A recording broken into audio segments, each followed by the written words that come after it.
Welcome to Houston Life. I'm Jennifer Broom. And I'm Derek Shore. Happy Monday, everyone. Now, this time of year is known as the cuffing season. What? Yeah, what's that? Like handcuffs? The weather's getting cooler. People are looking to start new relationships or maybe commit to the ones they're already in. But how do you navigate it all? Oh, like, wow, you're going to relationship means handcuffs. Oh, yeah, like man. you handcuff yourself to the person, I guess. So what should you know about your partner before popping the question?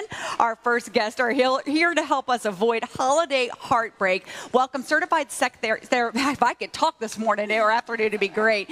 We have certified sex therapist Emily De Ayala and marriage and family therapist Dr. Viviana Coles. Ladies, thank you for joining us. And welcome back to Houston Life. We love these awkward conversations about love and romance. So why don't we jump right into it? Holiday time, it seems like there's even more pressure when it comes to relationships and when you may be taking a romantic partner home. Right. So my first question for you is, let's say you started dating someone a month ago. Too soon to take him or her home for the holidays? I don't necessarily think so. I think it kind of depends on your family. So if your family is one that it's kind of a big deal or it's really important the first time you bring someone home, then maybe wait till next Christmas or till the next holiday. But like in my family, it was never a big deal. Anyone was welcome. And so I think you just have to take into consideration your family dynamic. Or if you know that your family is expecting a lot of alone time with you, having that +1 might take away from that. That could feel a little bit like they're intruding. But otherwise, you know, if it's kind of the more the merrier, you know that about your family, bring whoever it is. Yeah. Okay, but what if I'm going home and I just need to take somebody to get my family off my back about my dating situation? Well, There's that. Yeah, that happens very often. People do that? Make sure that the person that you're taking knows that, because y'all don't want to be telling Aunt Susie this and your mom something else. Hey, let them know we just met a few months ago. We're checking things out. We want to travel together over the holidays. No, wait a minute. But JB, are you talking about people who would specifically lie to their family? Like just if, to get like the if I took you home for the holiday and I said, "Hey, meet Yay! my new girlfriend, Jennifer Broom. We're so happy together, about to get married." People actually lie about that stuff?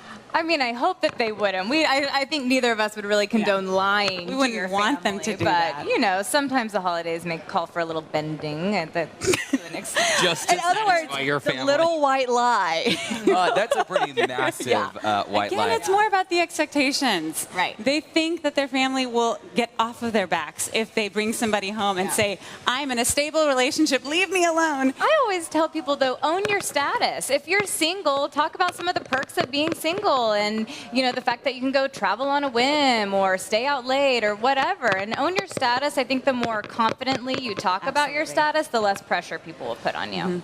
What about the big one of, and you guys know it happens all the time, somebody popping the question, but you don't want to say yes. Oh, Well, I would idiot. say, Cringeworthy. So I would bad. say if you're in front of people and it's something that you think is a little bit more public than normal, like I would maybe in say, front of the Christmas tree, or don't- maybe at the mall with everyone videotaping you, and then you decide to propose.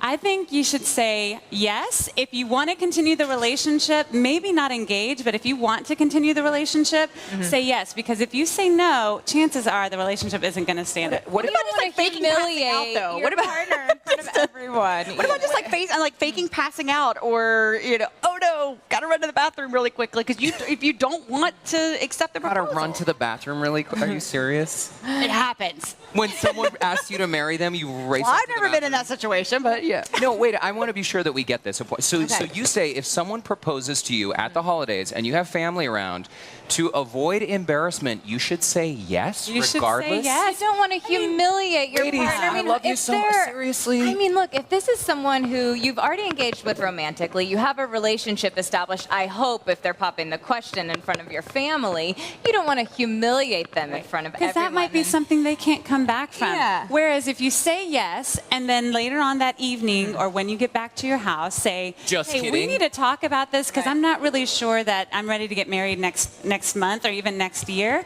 But I appreciate this. Let's talk through it. Let's maybe if we can't work through our issues, let's go see a therapist and make sure that we're on the right track with premarital counseling. Or Either way with that, if you don't want to marry that person, if you say yes or you say no, you're going to be miserable for the whole holiday. Okay, word to the wise, just do not propose at Christmas in front of the whole dang family. Unless you've discussed that that is something you're ready for. We are both big on preventative counseling. So, I mean, I think all of this can be avoided. I would not advise anyone to propose in front of a big group of people if you haven't already talked about that with your significant other. You want to make sure you're on the same page because that's all that's for a big question. passion and like letting the movement kind of come through you, but then you need to expect that if it's spontaneous, you might get a spontaneous no. Okay, moving on from these awkward proposal moments. How I'm thinking about the baseball games where it happens, where you see the girl just run. Yeah, exactly. Now, what about the scenario where you go home with your partner, spouse, or potential spouse,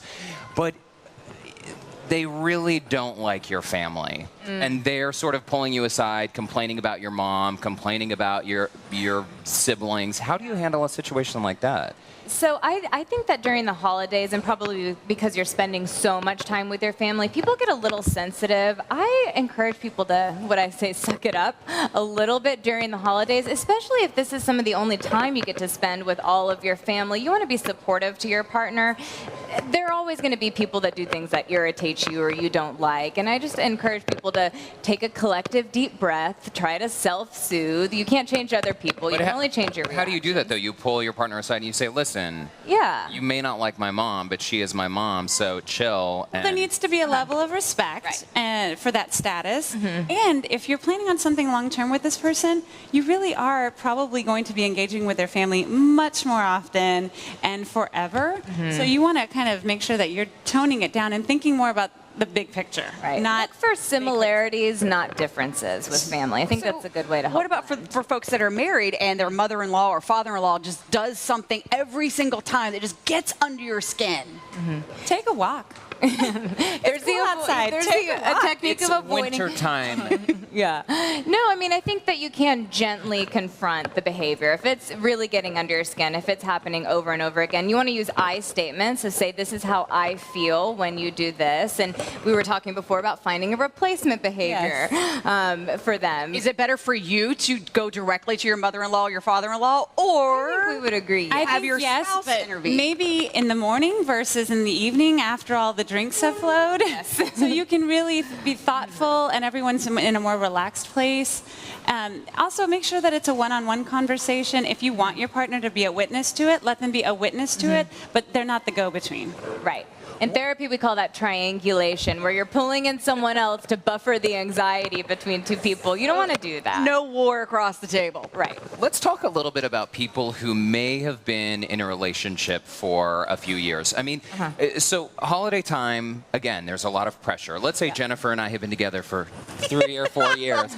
Are the holidays, is that a good time to either, A, break up, or B, finally get engaged and commit and move forward? I don't really like using the holidays as like a measure to a time to like change a behavior. Some people need that, but I think you have to make those decisions and initiate change when it feels right for you or for your relationship. In other words, don't put more pressure just because of the time of year. That doesn't really make sense. But you can use that time to have your relationship grow more. You can use that relationship to kind of spread your wings and meet other people in the families if they're important to you, or if you created your own family with friends and Friendsgiving, that sort of thing. You can do all of that and use it as a time to catapult your relationship forward to the next level, but it doesn't have to be the level. Well, yeah, because if something goes badly around the holidays, and it just seems like every year on Thanksgiving, I remember being dumped on Thanksgiving, and I can't believe you were dumped on It's not. I'm just saying, like, you don't want it to become an unhappy memory. Right. I think that if there's already stress or tension in the relationships, the holidays can definitely exacerbate that. So I think that's what a lot of people feel. I encourage people, if you're making a big decision like ending a relationship, especially if it's one that's gone on for like 4 years, as you were saying, you want to be sure about that decision. Try to, let the calm settle again before you ultimately make that call. It's really a pressure cooker. I mean, we're all indoors for an extended amount of time. There's alcohol, there's food, there's kids running around. It's a pressure cooker. Okay, so we're going to keep our pressure cooker conversation going. You don't want to stick around. They're staying with us. We're going to, maybe if you do want to break up during the holidays, how to do it when we come back.